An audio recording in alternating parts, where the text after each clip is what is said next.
Halo, saya Imam Fahrudin. Saya akan lanjutkan bicara tentang fisika nuklir. Ini bahan bacaannya sebagai contoh, dan ini materinya, dan kita masih membahas tentang model inti. Kita akan lihat contoh-contoh model inti yang lainnya. Model kulit atau shell model.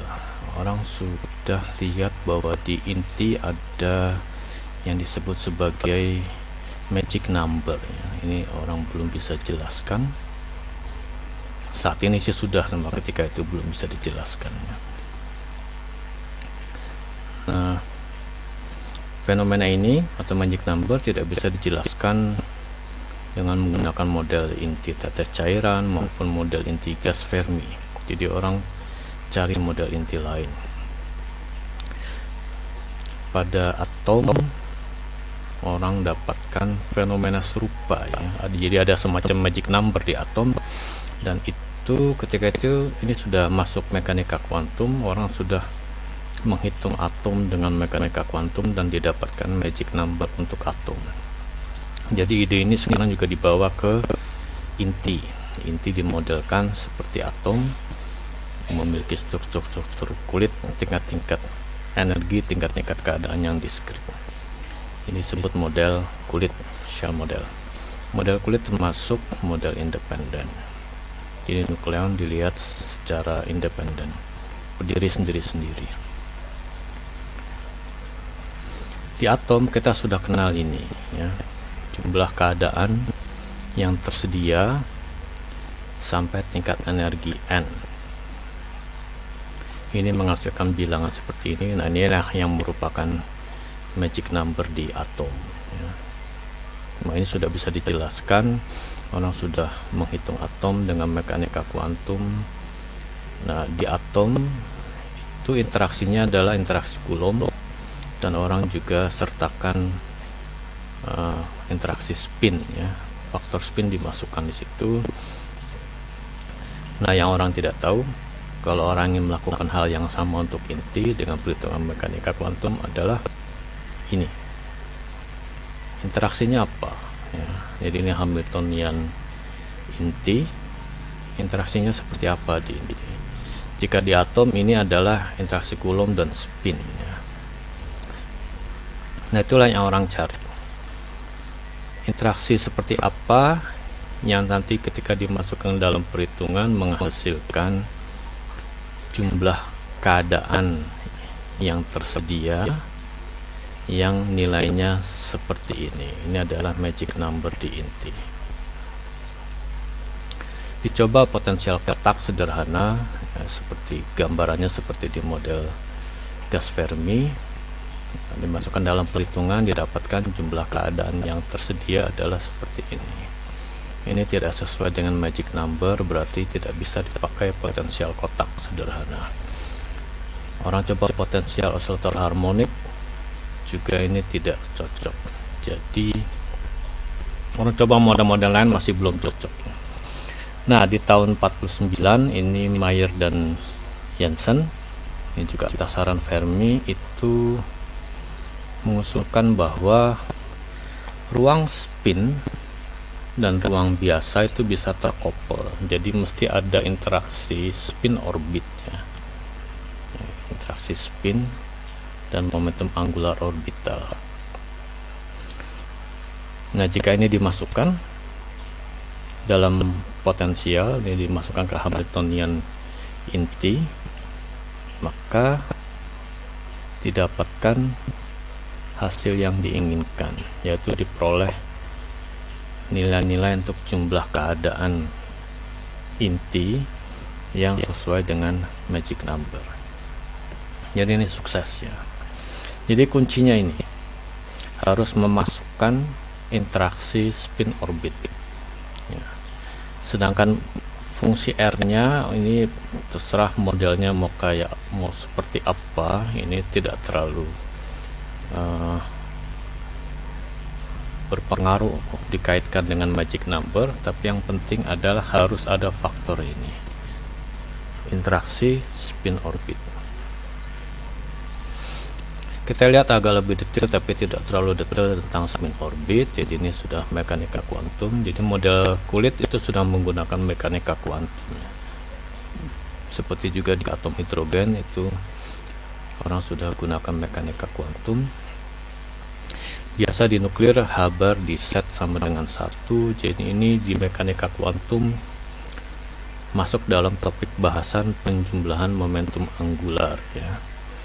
Nah, spin adalah setengah spin nukleon, sehingga momentum anggular total J itu nilainya adalah, karena spin bisa plus minus setengah, nilainya adalah L plus minus setengah ya. Sedangkan L nya sendiri adalah integer 0, 1, 2, 3 dan seterusnya. Jadi untuk L yang sama J nya akan pecah dua, J min setengah dan J plus setengah ya. Ini J plus setengah letaknya di bawah karena energinya lebih rendah dari yang J min setengah.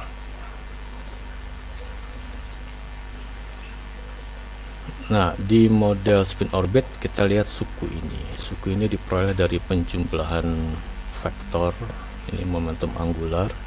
Jika dikuadratkan, yang dikuadrat kuadrat kita dapat ini, maka L dot S adalah ini semua.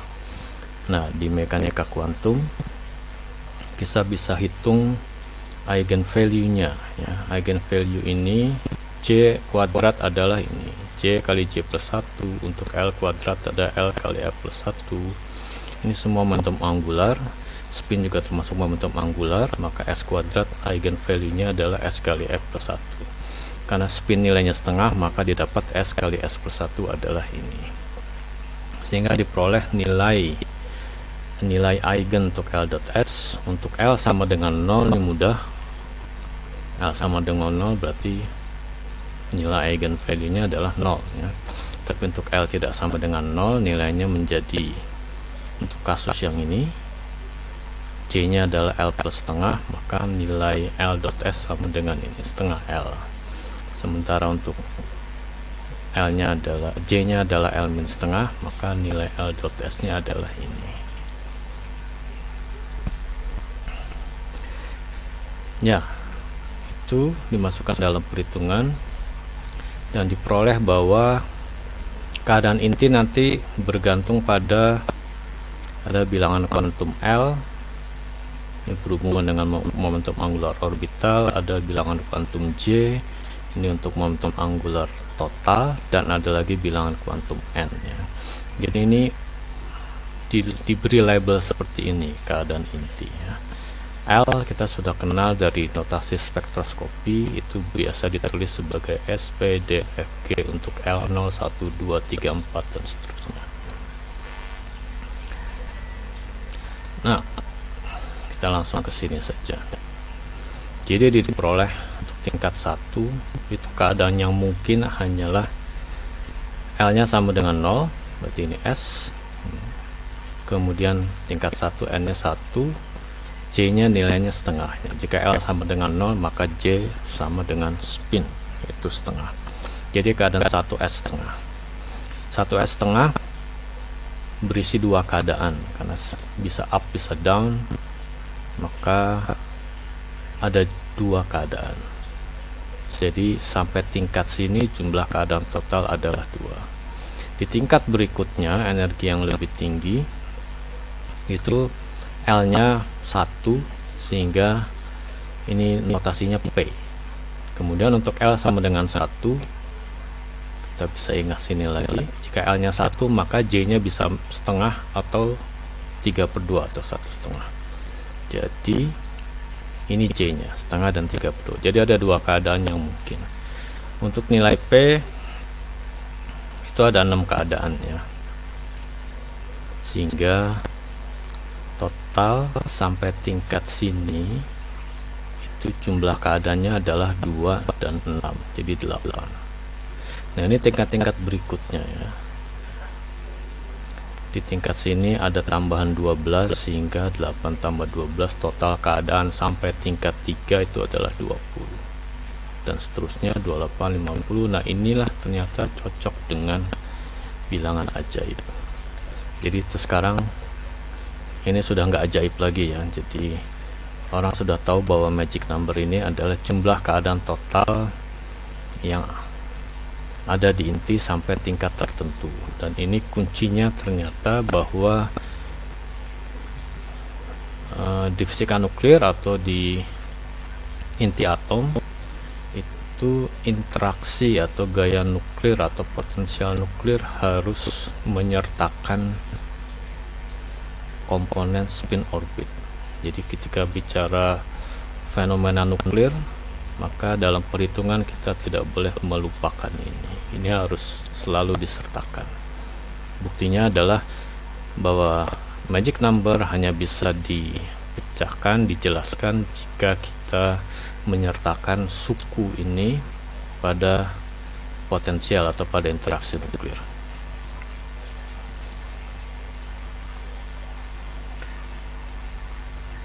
Nah, di atom orang kenal bahwa kan ada kulit-kulit, berarti ada kulit terluar, dan sifat atom itu praktis hanya ditentukan oleh keadaan di kulit terluar.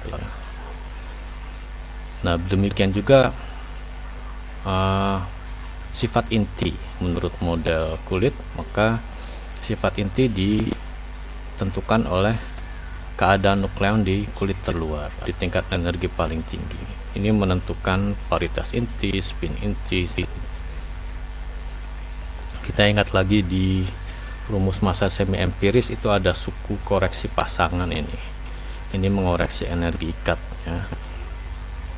Di samping suku-suku lainnya yang sudah ada. Nah, ini koreksi pasangan ini dibahas di tingkat kulit terluar ya. Di nukleon pada kulit terluar itu bisa punya kecenderungan membentuk pasangan ya.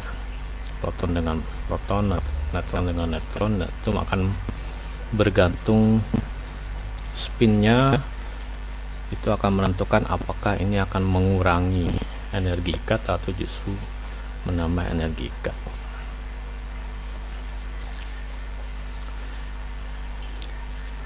Nah, itu tentang model kulit ya. Jadi dalam hal ini praktis dinamika yang diperhatikan oleh model kulit adalah secara khusus yaitu di kulit yang paling luar. Model kulit termasuk model inti yang melihat nukleon secara berdiri sendiri, jadi model independen.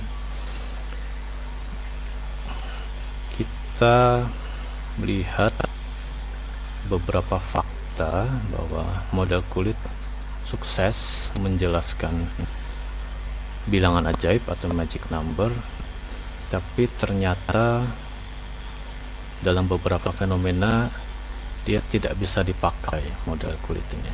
Ini contoh. Memang dengan model kulit kita mengenal ada tingkat-tingkat energi, dan ini jumlah keadaan pada tingkat-tingkat tersebut ya. Berarti orang bisa hitung spektrum energi jika inti meluruh dari tingkat yang lebih tinggi ke tingkat yang lebih rendah ya. Nah, spektrum ini bisa dihitung, frekuensi foton atau cahaya yang dipancarkan atau sinar yang dipancarkan ketika inti turun ke keadaan yang lebih rendah. Namun ternyata didapatkan bahwa spektrum hasil perhitungan dengan model kulit itu tidak sesuai dengan pengamatan di eksperimen. Bahkan dengan model kulit, spektrum yang dihasilkan itu lebih rumit, sementara dalam eksperimen ternyata inti menunjukkan spektrum yang lebih sederhana, tidak serumit yang ditunjukkan oleh model kulit ya. Nah, ini sebetulnya menunjukkan bahwa ada dinamika lain yang juga membentuk tingkat-tingkat energi selain dari dinamika yang disebabkan oleh spin orbitnya yang dipakai di model kulit. Fenomena lain yang tidak bisa dijelaskan oleh model kulit adalah dalam perhitungan momen quadrupole. Jadi dalam eksperimen momen quadrupole inti ini itu didapatkan nilainya itu jauh lebih besar, bahkan 25 kali lebih besar dari yang dihasilkan oleh perhitungan dengan menggunakan model kulit. Nah, di sini orang dapat pemikiran bahwa momen quadrupole jika nilainya besar itu mengindikasikan bahwa inti bentuknya tidak mungkin bola, ya. Jauh dari bola. Jadi bayangan orang bahwa inti berbentuk bola itu mesti dikoreksi di sini. Jadi ada deformasi, ya, pergeseran bentuk dari bentuk bola ke bentuk bukan bola. Jadi memang untuk sederhananya inti bisa dianggap sebagai bentuk bola dengan radius yang sudah pernah kita lihat sebelum ini. Namun secara lebih detail itu kita mesti perhitungkan juga bahwa inti bentuknya bukan bola sempurna, tapi bergeser dari bentuk bola, ada deformasi. Nah, ini dikuatkan oleh data eksperimen bahwa sebagai contoh inti ini memiliki nilai momen quadrupole yang besar. Nah, bahwa inti mengalami deformasi ini tidak mungkin akibat gerakan nukleon sendiri-sendiri. Jadi pasti ada gerakan nukleon yang secara kolektif yang itu memungkinkan inti mengalami perubahan bentuk dari bentuk bola. Hal lain sebagai contoh, jadi pada perhitungan hamburan inelastik, nukleon menabrak inti, maka inti mengambil energi dari proyektil nukleon untuk naik ke keadaan eksitasi. Jadi ini kaitannya juga dengan tingkat-tingkat energi. Nah, ternyata perhitungan penampang lintangnya itu meleset jika dilakukan dengan menggunakan model kulit, karena sesuai dengan yang di atas ini juga bahwa ada dinamika lain yang juga menghasilkan tingkat-tingkat energi selain dari tingkat energi yang dihasilkan oleh interaksi spin orbit. Sehingga ketika inti naik ke keadaan eksitasi, maka keadaan eksitasinya bukan yang seperti diperoleh dari perhitungan menggunakan spin orbit atau model kulit. So, ini beberapa contoh hal-hal yang tidak bisa dijelaskan oleh model kulit yang merupakan model independen, dan contoh-contoh ini mengindikasikan ada gerakan kolektif inti, ya, yang mengakibatkan deformasi dan modus gerakan yang memberikan tingkat-tingkat energi yang berbeda. Kita lihat salah satu model kolektif, yaitu model rotasional, ya. Ini sudah dibahas bahwa inti diindikasikan mengalami deformasi. Deformasi itu bisa dua macam, ada yang sifatnya permanen, ada yang sifatnya lunak, ya. Jika permanen berarti bentuknya terus seperti itu, jika lunak berarti bentuknya ini bervibrasi, bola bukan bola, bola bukan bola, seperti itu. Jadi bolak-balik, tidak permanen. Nanti ini kita bagi dua, jadi yang permanen itu akan menghasilkan model rotasional. Nah, pertimbangan deformasi lunak nanti akan menghasilkan model vibrasi. Nah, rotasi dan vibrasi kita kenal juga di mekanika kuantum memiliki tingkat-tingkat energi. Nah, ini menjelaskan adanya tingkat-tingkat energi lain selain yang dihasilkan oleh model kulit atau yang menggunakan interaksi spin orbit. Deformasi paling sederhana dari bentuk bola ya menjadi elipsoidal, ya. Contohnya telur, atau nih saya kasih contoh yang sangat Indonesia, ada combro, ada lemper, itu bentuk-bentuk yang elipsoidal, ya, bergeser dari bentuk bola. Ini juga ada contoh lain, bola rugby, kacang almond, dan lain-lain. Nah, bentuk elipsoidal, deformasi elipsoidal ada dua jenis, prolate dan oblate. Ini dilihat dari bentuknya lebih panjang di sepanjang sumbu simetri atau tidak. Jika lebih panjang di sepanjang sumbu simetri, maka disebut ini deformasi prolate ya. Ini seperti cerutu orang bilang. Jika justru lebih pendek di sepanjang sumbu simetri, maka ini disebut deformasi prolate. Ini contohnya bumi kita. Nah, ada dua sumbu di sini, sumbu simetri dan sumbu tegak lurus. Sumbu simetri, sumbu simetri, sumbu tegak lurus, sumbu simetri ya. Nah, rotasi bisa terjadi menurut di sekitar sumbu simetri atau di sekitar sumbu yang tegak lurus, sumbu simetri. Nah, yang mana yang dipilih oleh inti? Nah, pertama, deformasinya prolate atau oblate. Kemudian sumbu rotasinya yang mana? Tentang sumbu rotasi, mengingat nukleon tidak dapat dibedakan, indistinguishable, maka jika inti berotasi di sekitar sumbu simetrinya, ini akan, jikapun inti berotasi secara itu, tapi efeknya tidak akan bisa diamati. Jadi jika kita ambil misalkan botol ya, tanpa label apapun, kemudian botol itu benar-benar kita putar di seputar sumbu simetrinya, maka rotasinya tidak akan teramati ya, karena identik, semua sisi botol itu sama. Jadi kalaupun botol itu benar-benar berputar, perputarannya tidak teramati, efek perputarannya tidak teramati. Yang bisa teramati adalah jika botol itu kita putar pada sumbu yang tegak lurus sumbu simetrinya. Karena itulah di sini jika inti deformasinya prolate, maka rotasi yang bisa diamati dengan jelas adalah rotasi pada sumbu yang tegak lurus sumbu simetrinya. Jadi ini sumbu rotasinya. Untuk oblate, karena ini sumbu simetrinya yang atas bawah, maka rotasi yang bisa diamati dengan jelas adalah pada sumbu ini, tegak lurus sumbu simetrinya.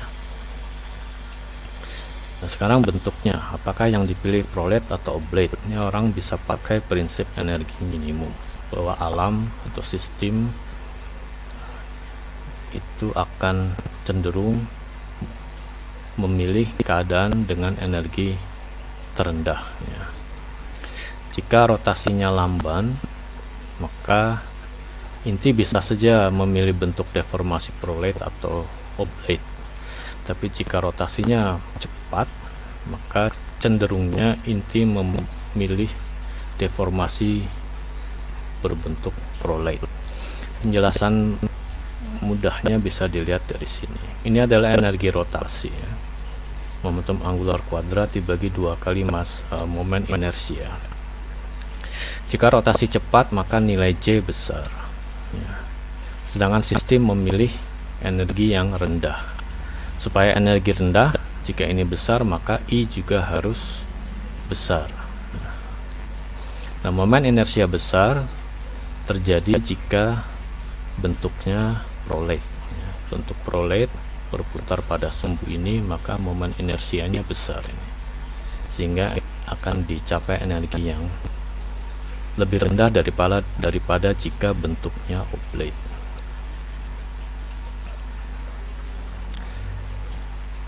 Nah, spektrum atau tingkat-tingkat energi inti berdasarkan gerak rotasi diperoleh seperti ini. Secara mekanika kuantum, J kuadrat adalah J kali J plus 1. Satuannya adalah H bar. Jadi H bar kuadrat di sini. Nah, ini tingkat-tingkat yang tentunya lebih sederhana dari jika menggunakan perhitungan dengan interaksi spin orbit. Ini beberapa faktor lain di proses rotasi inti yang juga mempengaruhi tingkat-tingkat energi ini ada di sebelah kanan sini. Kita lihat model yang berikutnya yang berkaitan dengan deformasi, yaitu model vibrasional. Jadi dibayangkan bahwa inti dari bentuk yang bola atau elipsoidal itu maka akan sedikit permukaannya bervibrasi. Jadi ini merupakan deformasi yang tidak permanen. Nah, modus getaran itu atau modus vibrasi itu ditindai oleh suatu konstanta. Ini contohnya, jika lambda sama dengan 2 maka vibrasinya seperti ini, dari bola lonjong, bolak baliknya. Atau vibrasinya seperti itu, dari bentuk bola jadi bentuk seperti segitiga ini ya, bolak balik. Ini untuk lambda yang makin besar, makin deformasinya makin rumit. Lambda 0 juga bisa diberikan, tapi ini tidak dipertimbangkan. Jadi lambda sama dengan 0 itu maknanya adalah modusnya tetap bola tapi membesar dan mengecil. Nah, ini tidak dipertimbangkan karena dihitung untuk vibrasi seperti itu, berarti ada pertambahan volume ya, membesar mengecil, itu energinya terlalu besar ya, tidak mungkin karena tidak diperhitungkan. Ada lagi satu modus vibrasi untuk lambda sama dengan 1, ini inti bergeser, jadi bentuknya bola tapi si pusat masanya bergeser ya, vibrasi. Nah, ini juga tidak diperhitungkan karena yang orang pilih adalah di sini untuk kasus intinya tetap di situ pusat masanya, tapi hanya bentuknya yang bervibrasi. Jadi dua modus ini tidak diperhitungkan dalam model vibrasional. Nah, model inti vibrasional ini salah satu kontribusinya yaitu bisa menjelaskan fenomena giant dipole resonance ya. Jadi ada resonansi dipole yang besar sekali pada reaksi. Jadi ada sinar gamma ditembakkan pada target timah ini ya. Kemudian neutron yang terhambur itu dideteksi. Orang dapatkan, jadi dia orang hitung penampang lintang totalnya pada fenomena ini, pada reaksi ini. Jadi ini yang datang gamma, yang dideteksi adalah neutron, sementara targetnya adalah ini timah. Orang hitung penampang lintang total, didapatkan ada peak yang sangat besar ya di daerah energi tertentu. Ini orang sebut sebagai giant dipole resonance. Penjelasannya adalah seperti ini. Ini yang datang adalah gelombang elektromagnetik sinar gamma. Jadi digambarkan bahwa proton karena inti bervibrasi, maka tentu proton relatif bervibrasi terhadap neutron pada frekuensi tertentu. Nah, jika foton yang datang, foton ini juga gelombang elektromagnetik, punya frekuensi tertentu, jika energinya atau frekuensinya sesuai dengan frekuensi vibrasi proton terhadap neutron ini, maka terjadi resonansi ya. Terjadi penguatan, ditandai oleh adanya penampang lintang yang besar di sini, peak yang sangat tinggi. Nah, itu salah satu hal yang bisa dijelaskan oleh model inti vibrasional. Ini model berikutnya. Jadi orang sudah lihat bahwa model independen itu bisa menjelaskan sebagian fenomena, kemudian model kolektif juga bisa menjelaskan sebagian fenomena. Nah, di sini ada model yang berusaha menggabungkan kedua-duanya supaya bisa menjelaskan lebih banyak fenomena yang berkaitan dengan gerakan inti kolektif dan juga fenomena yang berkaitan dengan gerakan nukleon secara independen. Model pertama yang menggunakan ide ini adalah model Nielsen. Jadi contohnya seperti ini, model Nielsen. Jadi ini kita lihat, ini diambil dari shell model, kemudian ini juga tambahan suku orbit kuadrat. Jadi ini merepresentasikan model independen ini ya. Jadi nukleon dilihat bergerak sendiri-sendiri secara independen. Ini bukan model kolektif yang bagian yang ini.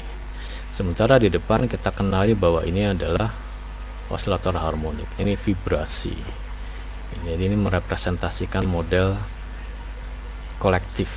Sementara ada koreksi lain di sini dikalikan dengan model vibrasi, yaitu adalah memperhitungkan deformasi. Jadi bentuk inti bukan bulat sempurna. Jadi ini ada parameter deformasi. Jadi potensial ini berisi komponen yang merepresentasikan gerakan nukleon secara kolektif, sementara ada juga suku yang merepresentasikan gerakan nukleon secara independen. Ini model terakhir yang kita lihat, kita bahas di sini adalah model alfa. Jadi di sini orang lakukan clustering ya pada inti yang, misalkan ini model alfa dipakai atau banyak bermanfaat untuk membahas inti-inti yang ringan seperti ini. Misalkan berilium ini ya. Ini nomor masanya 8 atau jumlah nukleonnya 8. Nah, kita kenal alfa itu kan jumlah nukleonnya 4. Jadi orang bisa bayangkan atau orang perlakukan inti berilium 8 ini sebagai 2 partikel alfa. Kemudian orang lakukan perhitungan itu lebih simpel daripada melakukan perhitungan 8 sistem terdiri dari 8 nukleon. Tentunya lebih mudah menghitung sistem terdiri dari 2 partikel. Dalam hal ini partikelnya adalah partikel alfa. Di sini orang bisa gunakan sistem clustering bahwa ini terdiri dari 5 partikel alfa, ini terdiri dari 7 partikel alfa. Sampai sini dulu ya, kita sudah selesai dengan topik model inti. Kita akan lanjutkan dengan topik lainnya di video yang lain ya. Terima kasih.